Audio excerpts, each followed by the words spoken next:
नमस्कार. दैनिक हेराल्ड संवाद कार्यक्रमात तुम्हा सर्वांचं स्वागत आहे. आज आपण एका वेगळ्या व्यक्तिमत्वाशी चर्चा करणार आहोत. मात्र त्या व्यक्तिमत्वाविषयी आपण चर्चा करणार नाही आहोत. या कार्यक्रमामध्ये आपण व्यक्तिमत्वाविषयी चर्चा करतो. आता मात्र आपली जी चर्चा असणार आहे ती गोव्यावर जे संकट ओढवू घातलेलं आहे किंवा अनेक वर्ष जे संकट घोंगावत आहे त्या संकटाशी झुंज देणारे जे योद्धे आहेत ते आहेत राजेंद्र केरकर आणि आपण त्यांच्याशी चर्चा करणार आहोत. नमस्कार, तुमचं स्वागत आहे. मला एक सांगा, गेली अनेक वर्षे हा लढा सुरू आहे.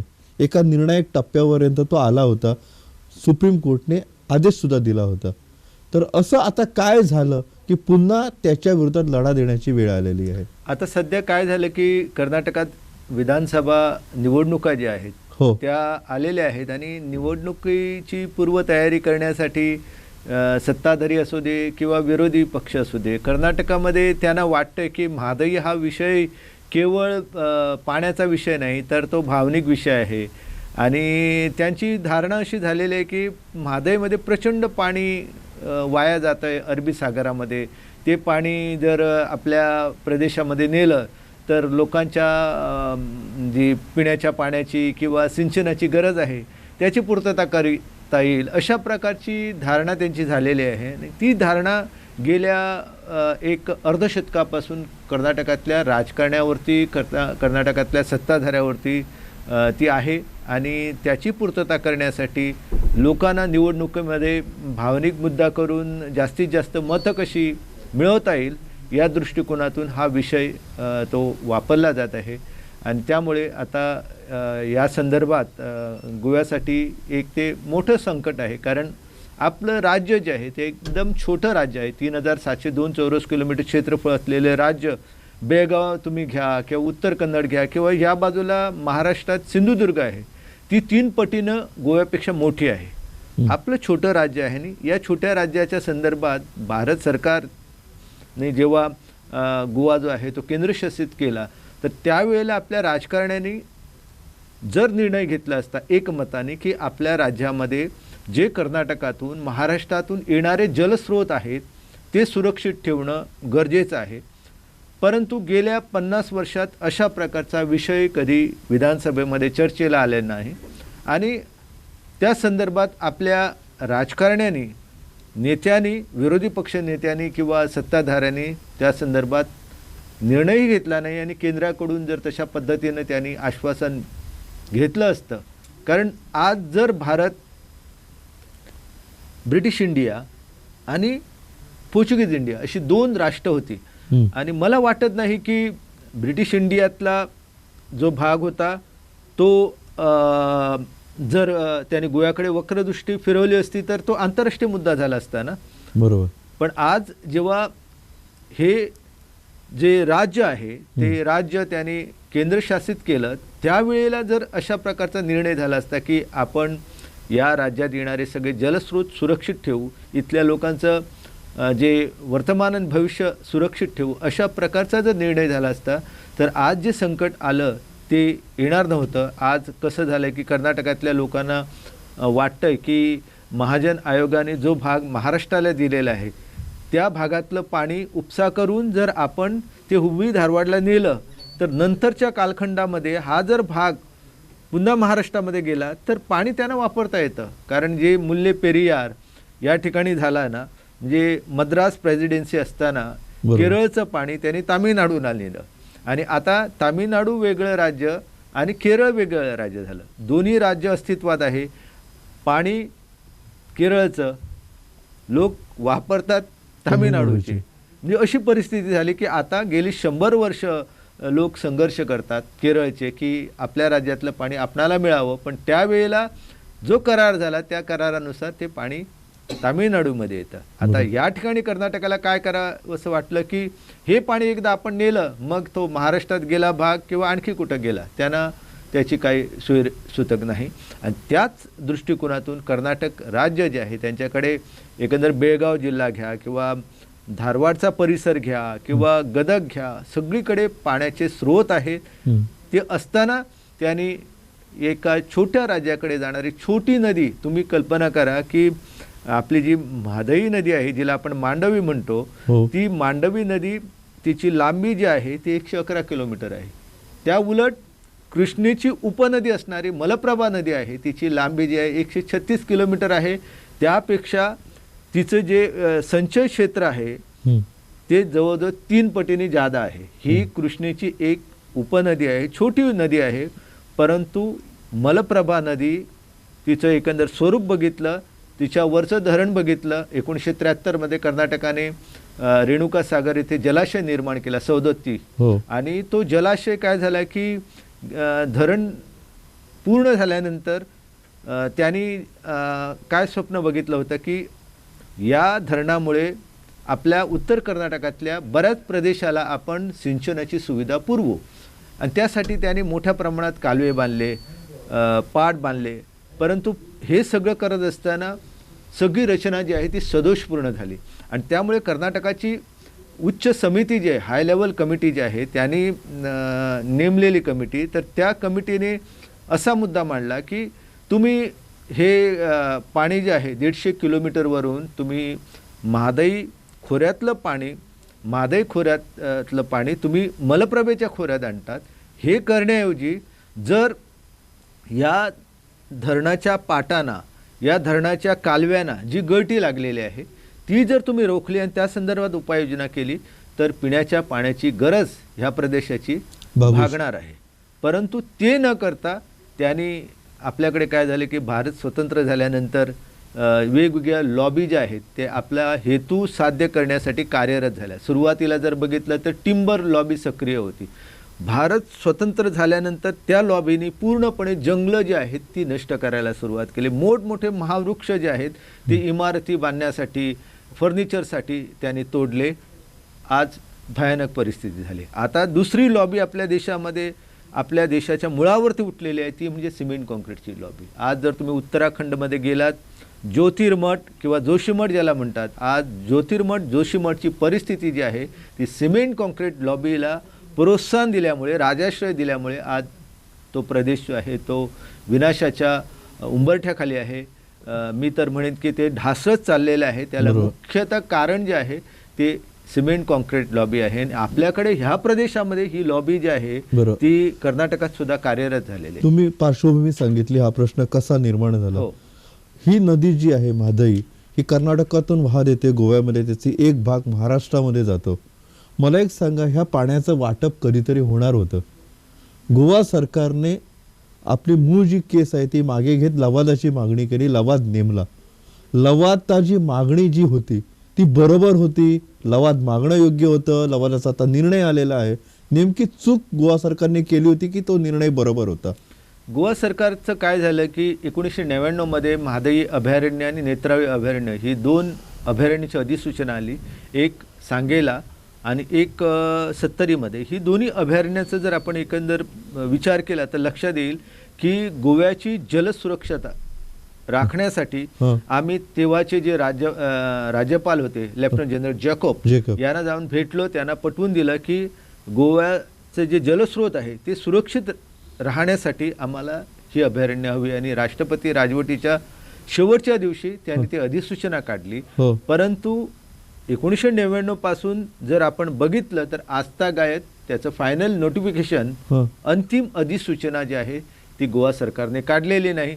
सुरुवातीला ही अधिसूचना लागू झाल्यानंतर सरकारने डिनोटिफाय करा, म्हणजे काही जे क्षेत्र आहे, जंगल क्षेत्र आहे ते वगळण्याचा त्यांनी प्रयत्न केला. परंतु सुप्रीम कोर्टने सांगितलं, त्यांची जी उच्चाधिकार समिती आहे त्यांनी भेट दिली ह्या परिसराला आणि शेवटी त्यांनी सांगितलं की इथलं तुम्हाला गवतसुद्धा नेता येणार नाही असा निर्णय दिला.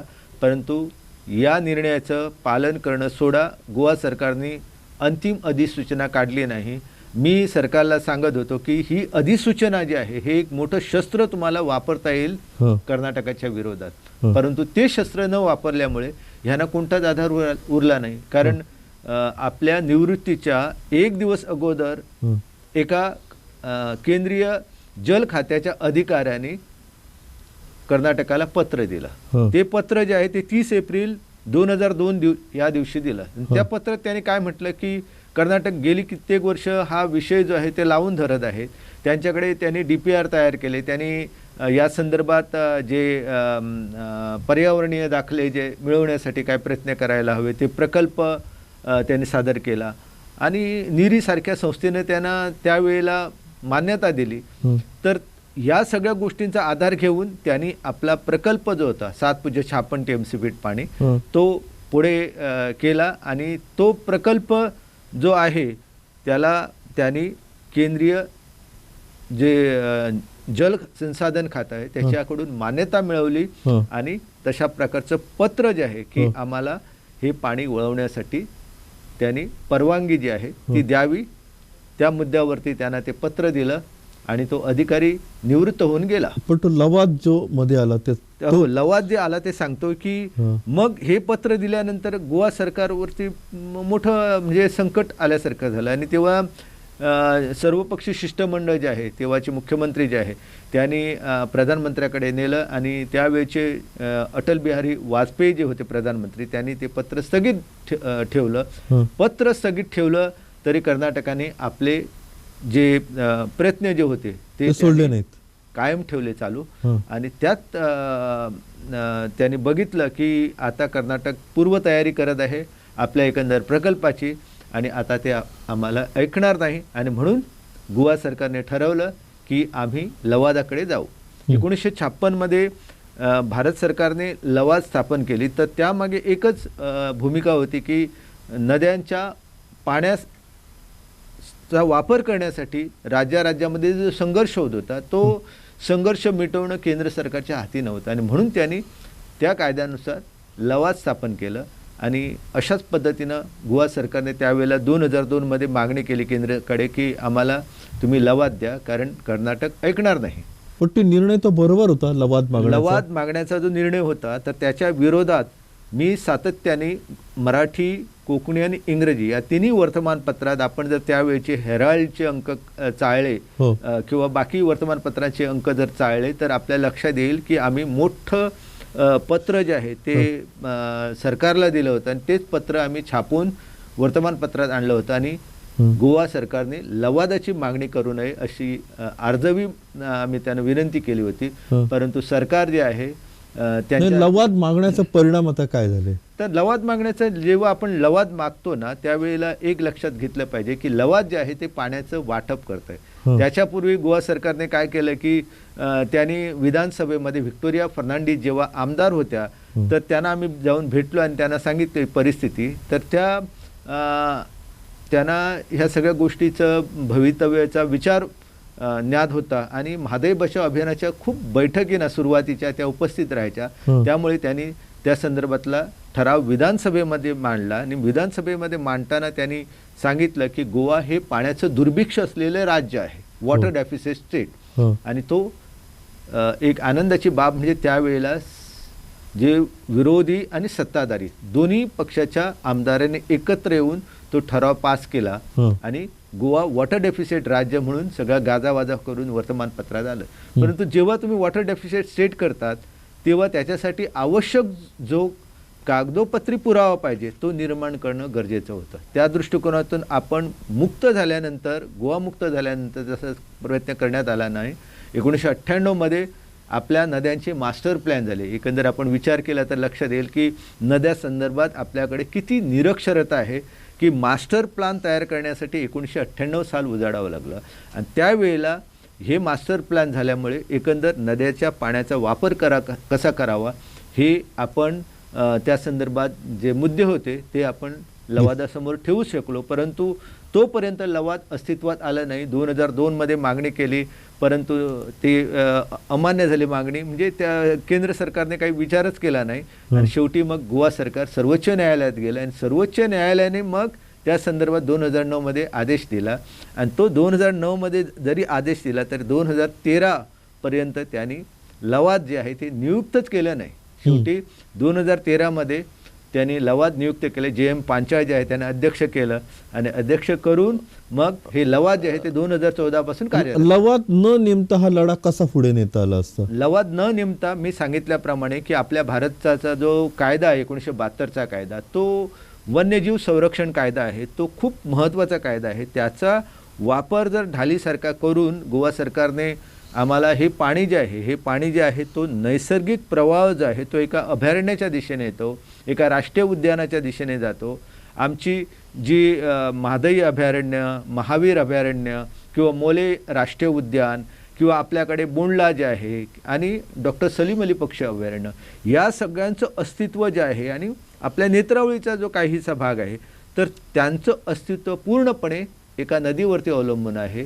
हे त्याने जर व्यवस्थितपणे जे वकील किंवा अशी फौज निर्माण करून, संशोधकांची फौज निर्माण करून त्या संदर्भात अहवाल तयार केले असते आणि ते जर त्यांनी सर्वोच्च न्यायालयासमोर किंवा आपल्या वेगवेगळ्या केंद्रीय यंत्रणेसमोर ठेवले असते तर निश्चितपणे गोव्याला म्हणजे पर्याय होता लढ्यासाठी पर्याय होता. परंतु त्या संदर्भात आपलं सरकार होतं, ते आपल्या सरकारला फक्त काळजी होती गोव्यातल्या खनिज संपत्तीची. कारण अभयारण्य जे आहेत ती सगळी अभयारण्य म्हणजे असं आहे की आपल्या भारतामध्ये ज्या ज्या ठिकाणी समृद्ध जंगलं आहेत, ज्या ज्या ठिकाणी समृद्ध जलस्रोत आहेत त्या त्या ठिकाणी खनिजाचे साठे आहेत. तर हे खनिजाचे साठे राष्ट्रीय संपत्ती आहे. ते राष्ट्रीय संपत्तीवरती सगळ्यांचा डोळा आहे आणि मोठ्या लोकांच्या सगळ्या खाणी ज्या आहेत तर नेत्रावळीमध्ये आणि म्हादईमध्ये होत्या. तर सरकारला वाटत होतं की हे सगळं आपण करू. आणि 1999 मध्ये अभयारण्याची अधिसूचना आलेली असताना बेकायदेशीरपणे गोव्यामध्ये खाणी चालू होत्या. ही सगळ्या बाबी ज्या होत्या त्या आम्ही लक्षात आणून दिल्या.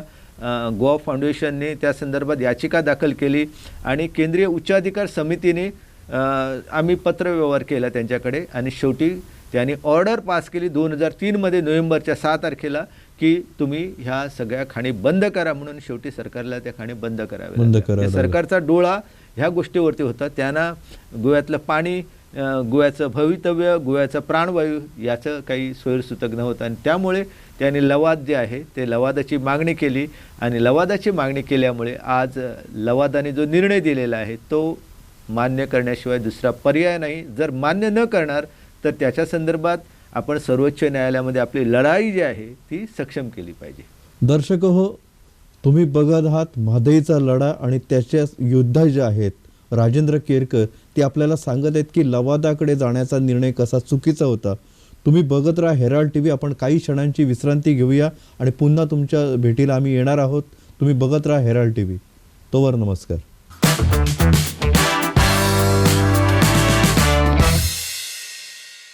नमस्कार.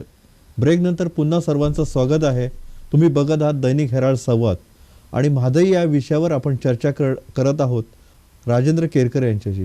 ब्रेकवर जाण्यापूर्वी त्यांनी लवादाकडे जाण्याचा निर्णय कसा चुकीचा होता आणि तो न वाट चोखाळता दुसऱ्या वाटेनं कसा लढा पुढे नेता आला असता त्याविषयीचं विवेचन त्यांनी केलं.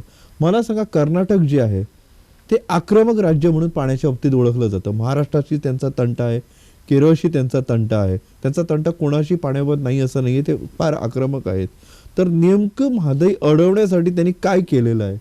आता म्हादई अडवण्यासाठी म्हादईच्या ज्या उपनद्या आहेत त्यातली कळसा, भांडुरा आणि हलतरा, तर त्यांना माहीत होतं की आपण म्हादईवरती यापूर्वी जे प्रकल्पाचे आराखडे तयार केलेले आहेत आणि त्या संपूर्ण खोऱ्यामध्ये जवळजवळ 700 चौरस किलोमीटर जे समृद्ध जंगल आहे गोवा, महाराष्ट्र आणि कर्नाटकामध्ये, तर त्याला प्रचंड प्रमाणात नुकसान पोचणार, धोका पोचणार.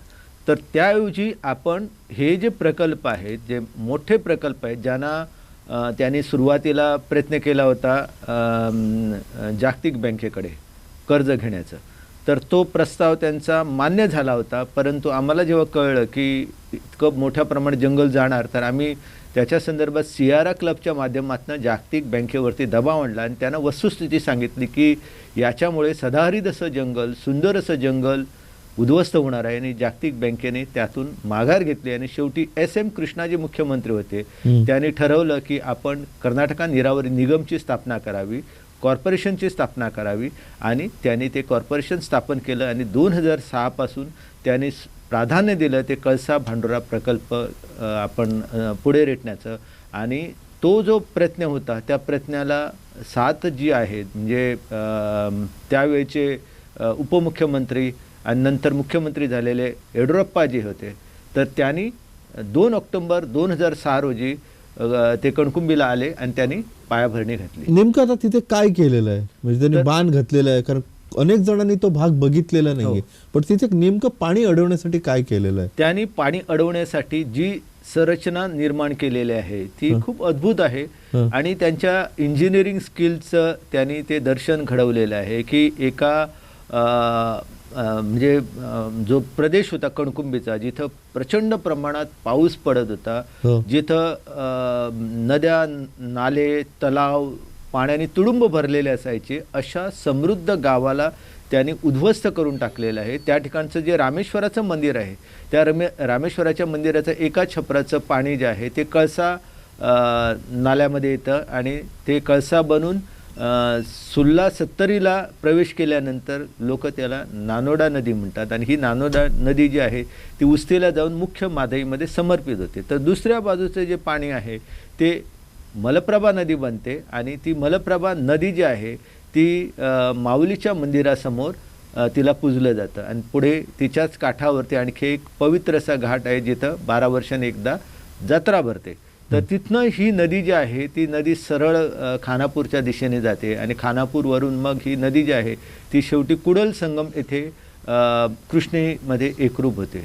तर ही जी नदी आहे या नदीचं जलसंचय क्षेत्र जे आहे, ही नदी ज्या परिसरातून येत आहे ते सगळं जंगल जे आहे ते उद्ध्वस्त झालेले जंगल आहे आणि त्यामुळे कर्नाटकाला असं वाटतं की आपण जे नाले गोव्याकडे जातात तर ते वळवून ह्या मलप्रभेच्या पात्रात नेले. वळवण्यासाठी त्यांनी काय बांध घातले, काय केलेलं? त्यांनी त्याच्यासाठी तो जो आपला प्रस्ताव होता तो पुढे नेण्यासाठी त्यांनी जवळजवळ कळसा आणि मलप्रभा ह्या दोन्ही जलस्रोतांना उद्ध्वस्त केलं आणि एका नैसर्गिक नाल्याच्या जागी त्यांनी सिमेंट कॉन्क्रीटने भुयारी कालवा जो आहे तो पूर्ण प्रचंड प्रमाणात बांधलेला आहे. आता त्यांना 3.9 TMC फीट पाणी जे दिलेलं आहे त्यातलं केवळ पाणी जे आहे म्हणजे 1.72 TMC फीट पाणी त्यांना ह्या कळसा, भंडुरा म्हणजे कळसा, हलतरा या नाल्यातून नेण्याची मुभा दिलेली आहे. परंतु त्यांनी काय केलं आहे की आता जो DPR त्यांचा मान्य झालेला आहे तर त्या DPRमध्ये त्यांनी सुल्लाचा नाला पण घातलेला आहे. त्या सुल्ल्याच्या नाल्याचा उल्लेख ट्रायब्युनलने कुठंच केलेला नाही. म्हणजे जे प्रचंड मोठे कालवे त्यांनी बांधलेले, भुयारी कालवे आणि ओपन कट जे आहे ते पाणी काय झालं की 2013मध्ये हे पाणी जात होतं आणि त्यावेळेला आपले राज्यपाल भारतवीर वांचू होते आणि मी एन्व्हायरमेंट प्रोटेक्शन काउन्सिलवरती एक सदस्य होतो. तर त्यावेळेला मी त्या ठिकाणी चर्चेच्या वेळी राज्यपालांना आणि मुख्यमंत्र्यांना सांगितलं की कर्नाटकाने पाणी वळवून दिलेलं आहे आणि त्याच्यासाठी त्यांनी प्रचंड मोठे कालवे जे आहेत ते बांधून पूर्ण केलेले आहेत. तर त्यावेळेला मुख्यमंत्र्यांनी पर्रिकर होते तर त्यांनी जे संदीप नाडकर्णी होते मुख्य अभियंता, तर त्यांना विचारलं तर त्यांनी सांगितलं असं काही घडलेलं नाही. मग ते म्हणाले कोण बोलतोय ते माहिती आहे ना, तुम्ही चला त्याच्याबरोबर आणि मला रिपोर्ट एका आठवड्यात द्या. मी त्यांना घेऊन गेलो आणि त्यांनी बघितल्यानंतर त्यांच्या लक्षात आलं की पाणी वळवलं जात आहे आणि त्यानंतर गोवा सरकारने या संदर्भात याचिका जी आहे ती लवादासमोर सादर केली आणि लवादाचं शिष्टमंडळ आपल्या 2013मध्ये डिसेंबरमध्ये या ठिकाणी आलं. त्यांनी पाहणी केली आणि शेवटी कर्नाटकाला आदेश दिला की तुम्ही या ठिकाणी जे कालवे आहेत त्या कालव्यातून पाणी जात आहे तर ते रोखण्यासाठी तुम्ही त्या ठिकाणी बांध घाला आणि मॅसोनरी इम्बॅक्टमेंट असं त्यांनी म्हटलं आणि तशा पद्धतीनं 3 राज्यांचे अधीक्षक अभियंता आहेत त्यांची समिती नेमली, गोवा, महाराष्ट्र आणि कर्नाटक, आणि ते बांधकाम पूर्ण केलं. परंतु त्यानंतर म्हणजे जवळजवळ 2015पर्यंत हे पाणी जाणं थांबलं होतं. पण नंतर कुठंतरी काय त्यांनी त्याच्यात म्हणजे त्या भुयारी मार्गामध्ये काहीतरी बदल केलेला आहे आणि त्यातनं पाणी जे आहे ते बाहेर निघतं. पण तुम्ही अगदी मागे गेला तर माधव बचाव अभियानचं जे पिटिशन होतं किंवा गोवा सरकारचं पिटिशन होतं त्याच्या सुनावणीच्या वेळी किंवा त्याची फायनल स्टेजच्या वेळी कर्नाटकचे वकील होते, त्यांनी एक अंडरटेकिंग दिलेलं होतं की आम्ही तिथे कुठल्याही प्रकारचं बांधकाम करणार नाही, तरी कर्नाटकाने ते केलं होतं. ते 2017मध्ये त्यांनी आमचे जे कर्नाटकाचे वरिष्ठ वकील जे आहेत फली नरिमन यांनी म्हणजे सेंट्रल एम्पॉवर्ड कमिटीने जेव्हा आम्ही त्यांना फोटो पाठवले या संदर्भात कर्नाटकाने रिझर्व्ह फॉरेस्टमध्ये काम केलं, झाडं कापलेले आहे. मग त्यांनी फर्स्ट इन्फॉर्मेशन रिपोर्ट जो कर्नाटकाच्या वन खात्याने फाईल केला होता तो पण लावला आणि सगळी माहिती दिल्यानंतर सेंट्रल इम्पोर्ट कमिटीने तिथे पाहणी केली आणि तो जो अहवाल होता तो मदन लोकूर जे आहेत न्यायमूर्ती, तर त्या खंडपीठाकडे त्यांनी तो पाठवला आणि त्यांच्यासमोर आमचे फोटो होते. मग त्यांना भर न्यायालयात विचारलं कर्नाटकाच्या वकिलांना की हे जे फोटो आहेत ते खोटे आहेत का.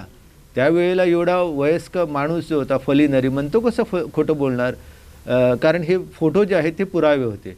तर त्यावेळेला त्यांनी सांगितलं की कळसा आणि भांडुरा या ठिकाणी कोणत्याच प्रकारचं बांधकाम सध्या चालू नाही आणि यापुढे आम्ही ते करणार नाही, अशा प्रकारचं त्यांनी ते बोलले आणि ती एक प्रकारे न्यायालयाला हमी दिली त्यांनी. हो. आणि ती ऑर्डर जी आहे ती महादेव बचाव अभियानकडे आहे.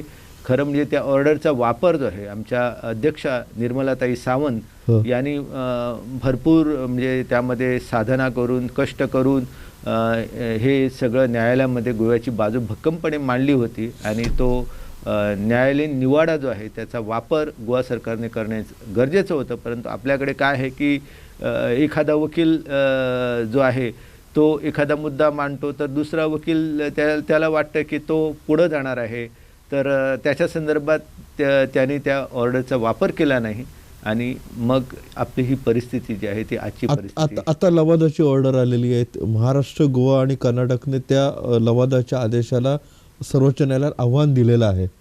आता हा तिढा सोडवण्यासाठी केंद्र सरकार असेल किंवा लवाद असेल हे आपल्याला मदत करू शकतं.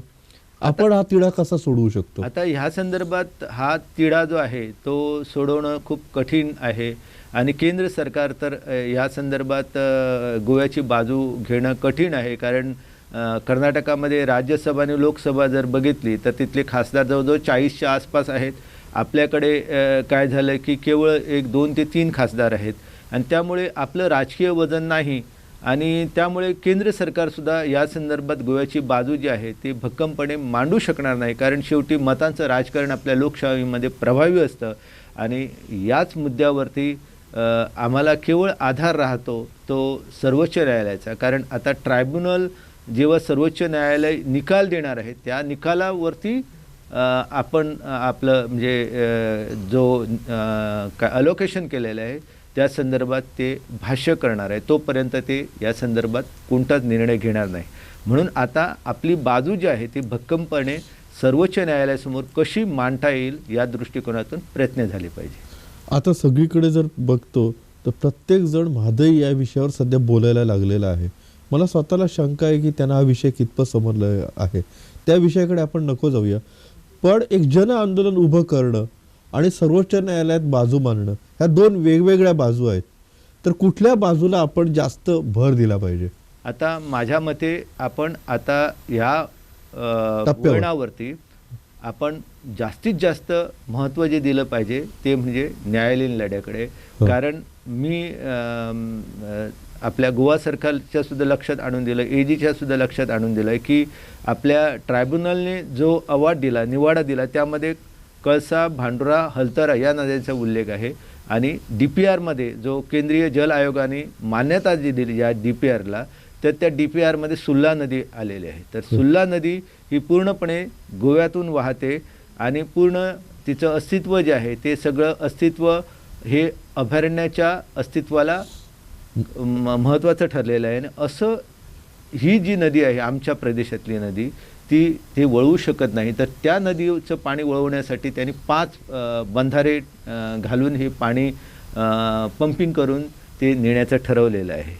तर हा जो मुद्दा आहे तो व्यवस्थितपणे मांडला सर्वोच्च न्यायालयासमोर तर आणि अभयारण्याची बाजू जर भक्कमपणे मारली तर या संदर्भात आम्हाला न्याय मिळू शकतो. सर्वसामान्यपणे लोकांना असं वाटतं की केंद्रात भाजपचं सरकार आहे, महाराष्ट्रात आता भाजप आघाडीचं सरकार आहे, गोव्यात भाजपचं सरकार आहे आणि कर्नाटकात हे भाजपचं सरकार आहे. हे सगळं एका पक्षाची सरकार असल्यामुळे हा प्रश्न सुटेल हे कितपत हे तथ्य आहे त्याच्यामध्ये? त्याच्यामध्ये तसं काही तथ्य नाही. कारण प्रत्येक राज्य हे स्वतंत्र असतं आणि प्रत्येक राज्यामध्ये तिथलं जे सरकार असतं ते स्थानिक मुद्द्यांना प्राधान्य देत असतं. महाराष्ट्रातलं भारतीय जनता पक्षाचं सरकार जे आहे किंवा तिथले जे मंत्री किंवा आमदार जे असतील ते आपल्या राज्याचं हित बघतील. कर्नाटकातले मंत्री जे आहेत ते त्यांची अस्मिता जी आहे, स्थानिक अस्मिता, त्याला प्राधान्य देणार आहे. आणि म्हणून राष्ट्रीय पक्ष जो आहे तो या दृष्टिकोनातून मदत करणं कठीण आहे. आपल्या गोव्यामध्ये जेव्हा शशिकलाताई काकोडकर मुख्यमंत्री होता तर केंद्रशासित प्रदेश असताना त्यांनी बुलंदपणे आवाज उठवला 1973च्या काटला पाळणा प्रकल्पाच्या विरोधात, आणि त्यांनी त्याच्यासाठी NIO कडून अभ्यासही करून घेतला. काटला पाळणा कर्नाटकचाच प्रकल्प होता. हो, तो कर्नाटकाचा जलविद्युत प्रकल्प आणि पाणी वळवण्याचा प्रकल्प होता. तर त्या प्रकल्पाच्या विरोधात शशिकलाताई काकोडकर आणि त्यानंतरचे जे मुख्यमंत्री होते त्यांनी खूप प्रयत्न केले आणि NIOच्या शास्त्रज्ञांची मदत घेऊन त्यांनी त्या संदर्भात आवाज उठवला आणि केंद्राने तो प्रकल्प जो आहे तर त्यावेळेला त्यांनी मान्यता दिली नाही. तशा प्रकारचे जर प्रयत्न आपल्याकडे झाले असते तर निश्चितपणे गोवा राज्य आणि त्याच्या म्हणजे त्यांच्या अस्तित्वाला महत्त्वाची असणारी मांडवी नदी जी आहेत आणि तिच्या उपनद्या आहेत त्यांचं संरक्षण झालं असतं. दर्शक हो, गेले अर्धा तास तुम्ही बघत आहात दैनिक हेराल्ड संवाद. महादाई नदी, तिचे प्रश्न आणि तो प्रश्न कसा सोडवता येईल याविषयीचं विवेचन राजेंद्र केरकर यांनी हेराल्डच्या स्टुडिओमध्ये येऊन केलं. तुम्ही इथे आला आणि हेराल्ड टीव्हीच्या दर्शकांना सगळी माहिती दिली. तुमचे आभार, धन्यवाद, नमस्कार. नमस्कार.